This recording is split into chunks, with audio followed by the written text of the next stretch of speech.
I wanted to talk about this idea of counterparty risk. Are you saying that how much does a contract worth, which cannot deliver? It's zero. So that's what you are saying. So is it a good idea to short the euro using a 30-year fixed loan, housing loan? Well, it depends on which currency. Yeah. Okay, well, in euros. Well, this is a very interesting question. In long term, because you see in long term that the euro is losing value, right? Yeah. And that's the rational thing to do. I fix it for 30 years, and then I have to pay it back with less and less value euros. And that's great for me. That's the logical step to do. What is the problem with that? Why should I pay it back now? Well, the problem with that is that this strategy is actually what our parents did. Mm-hmm. You know, my father is from 49. Let's say like in the 70s, he had his loan. The whole 70s, 80s, and 90s, the income of people rose and the mortgages remained the same. Yeah. So actually inflation paid off his debt. But you could say, well, okay, well, let's do that also. But you have to look at the underlying economy. You know, the underlying economy in the 70s, 80s, and 90s, although there were problems with the oil crisis and what have you, is nothing compared to what we have now. Now it's very, very brittle. Okay. Like a small shock is enough to make everything crash. And the counterparty risk that you are engaging in, so the short answer is no, it's not a good idea. The long answer is the counterparty risk that you are engaging in is a system risk. Namely, you could say, well, I have a contract. I only have to pay my capital back in 30 years or gradually at this rate. Yes. But if you believe that banks in the future are going to be honest brokers and going to say, well, okay, we were wrong, well, then you're very naive. Sorry to tell you that, because you will see incredible things that are contractually impossible. But this is the big question. Why should somebody in power honor his contracts? Why would they do that? Okay, so you say that actually they will deviate from the contracts. I have no doubt. They won't do it. Of course, they won't do it because then they're liable. But the government, their guys in government, will vote the law of economic recovery or whatever you want to put on it, and say, for instance, you know, all 30-year bonds are now valued at blah blah blah. Okay. You know, there is no law. People have to understand. Most people think if I maintain the law, then I will not get into trouble.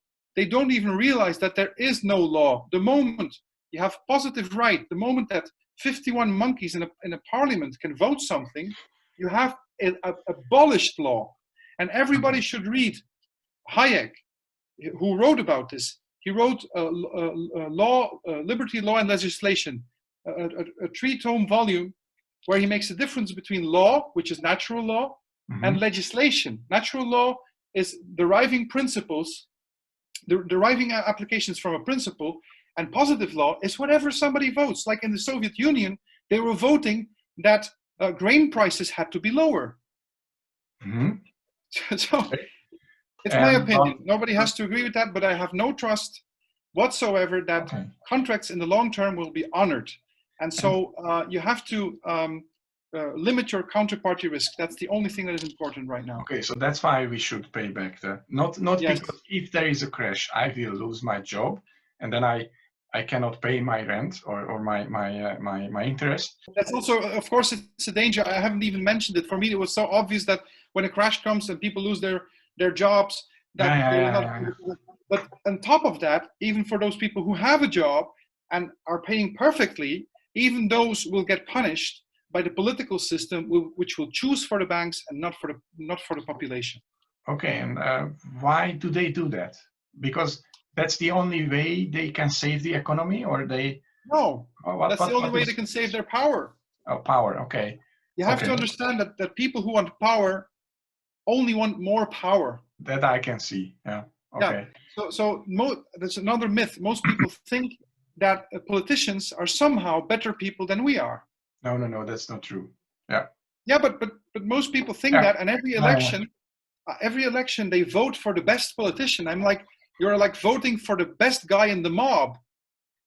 It's still a guy from the mob. Yeah. Okay. So you have to Okay, flip I your understand. thinking.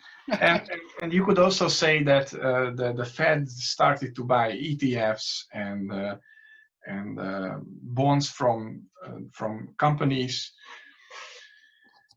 and this is also against the rules. But then they will legislate it later. So the lawyers will solve the problem. So that's also something what is happening. And if I would tell this to you 5 years ago, or not to you, but to someone who wouldn't believe it, and now here we are. And that's why I say that there is no law. There are no rules, because now helicopter money is off the table. Impossible.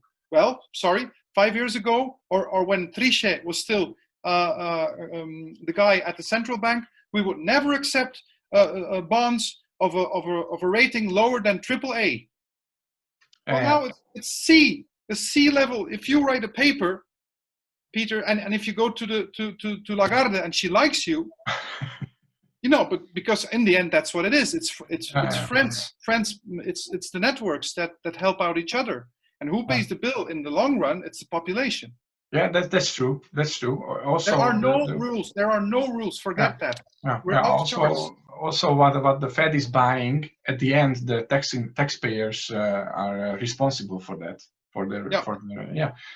That's true. And the same is true for Europe.